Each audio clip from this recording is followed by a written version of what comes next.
Bonjour à vous, ici Andrea, bienvenue dans True Story. Aujourd'hui, je vais vous parler d'un endroit pittoresque situé à Milton, en Écosse.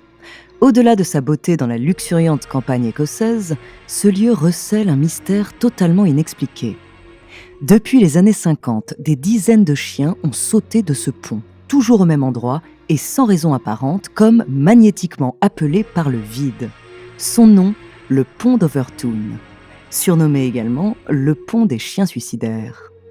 Des croyances paranormales aux enquêtes scientifiques, découvrez sa True Story.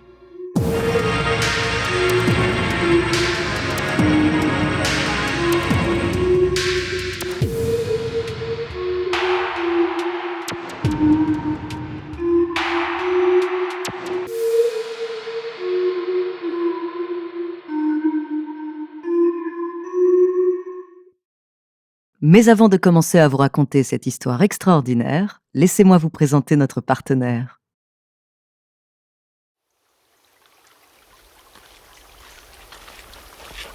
Nous sommes à l'automne 2005. Donna Cooper, son mari et leur jeune fils de 2 ans se promènent dans la campagne proche de Dumbarton en Écosse. Ils sont accompagnés de leur chien Ben. La famille se balade paisiblement.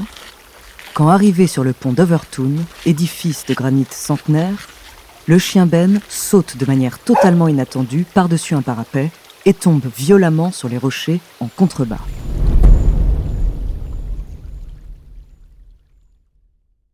Ben est grièvement blessé. La famille transporte l'animal en urgence chez un vétérinaire et le constat est lourd. Il a une patte, la mâchoire cassée et son dos est totalement fracturé. Le praticien annonce alors à la famille qu'il est préférable de mettre fin aux souffrances de Ben, au plus grand malheur de tous.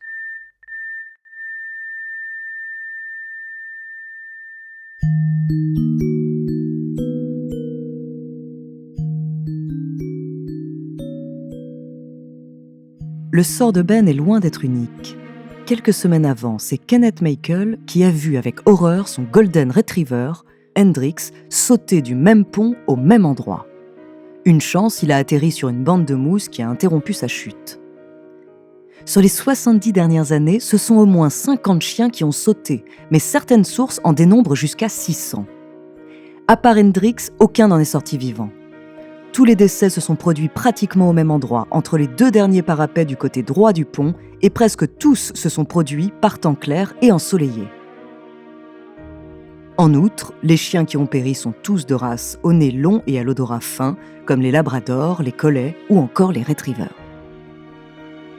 La météo, le lieu, les races de chiens, tous ces éléments ont fait naître des enquêtes qui tentent toutes de répondre à cette même question: les chiens pourraient-ils se suicider délibérément sur ce pont? Et si oui, pourquoi? Mais revenons à l'histoire de ce pont si particulier. Construit en 1895 par le seigneur calviniste Overtoun, sa structure victorienne ornée d'arches de 15 mètres permet de traverser un ruisseau. Au bout de ce pont, on arrive à la maison Overtoun. Cette demeure a une bien macabre réputation puisque la légende locale l'a dit hantée. Cette rumeur, elle, vient d'un funeste fait divers. En 1994, un habitant du coin, Kevin Moy, jette son bébé du pont en hurlant à qui veut l'entendre que son enfant est l'antéchrist. Quelques jours plus tard, il tente de mettre fin à ses jours en se jetant lui-même du même pont, affirmant que le lieu est hanté.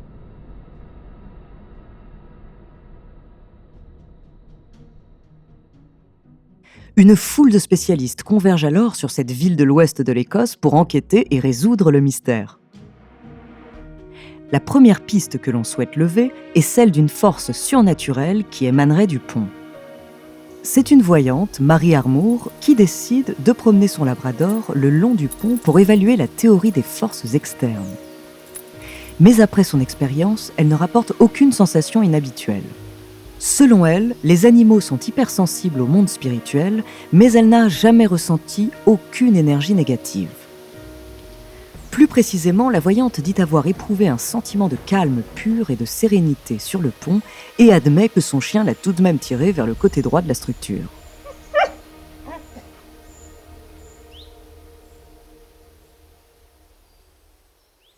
n'y a rien de surnaturel qui pousse les animaux à sauter, pourraient-ils ressentir des sentiments suicidaires ou dépressifs venant d'eux-mêmes ou de leurs propriétaires?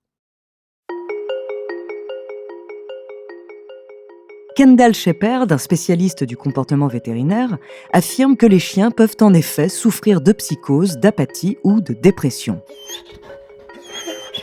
Aujourd'hui, les chiens sont élevés comme des amis de l'homme, une situation qui a conduit certains experts à croire que nous pourrions transférer nos propres émotions négatives sur nos animaux de compagnie. Donc, peut-être que les chiens qui ont sauté auraient capté des signaux de leurs propriétaires. Dumbarton, le bourg le plus proche du pont, est en effet un site de déclin économique et régulièrement désigné comme l'une des zones de vie les plus dégradées du Royaume-Uni. Le suicide parmi la population adulte a augmenté de 200% à la fin du XXe siècle et il est maintenant la première cause de décès chez les jeunes hommes de la région. Cependant, aucun des propriétaires dont les chiens ont sauté du pont d'Overtoun n'a rapporté de sentiments suicidaires.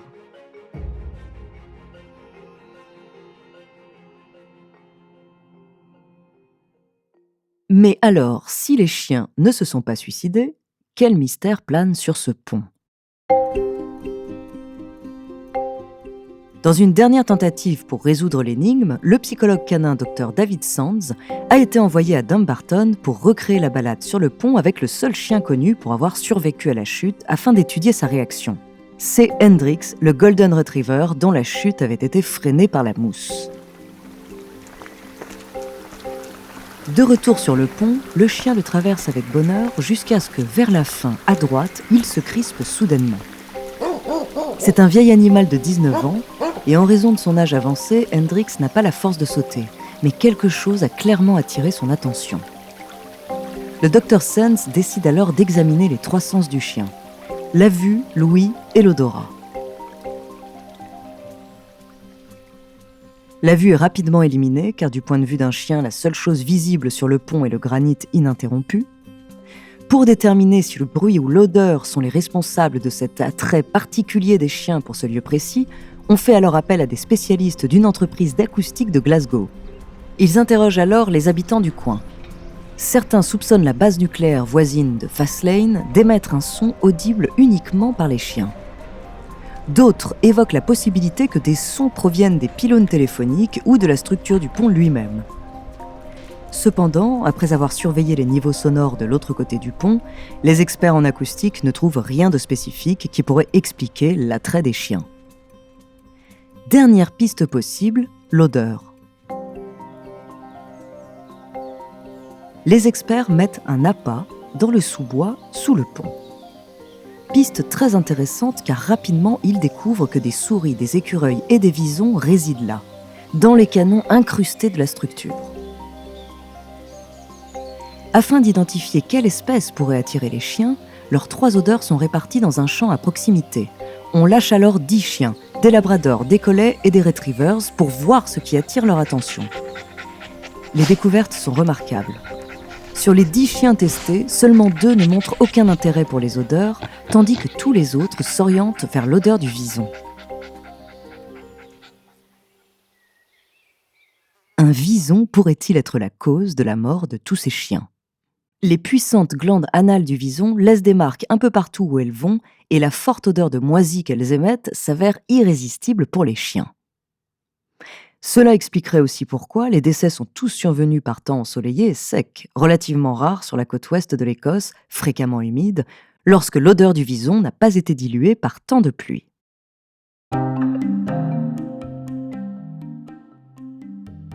En outre, la théorie correspond à la chronologie des décès.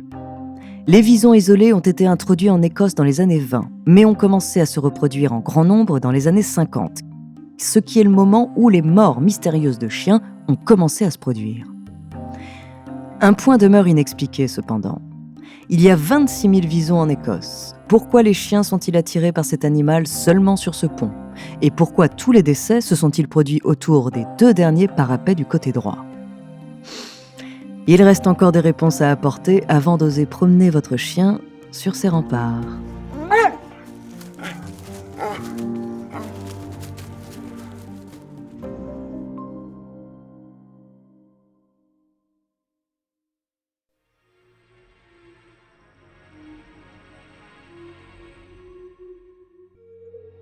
Merci d'avoir écouté cet épisode de True Story.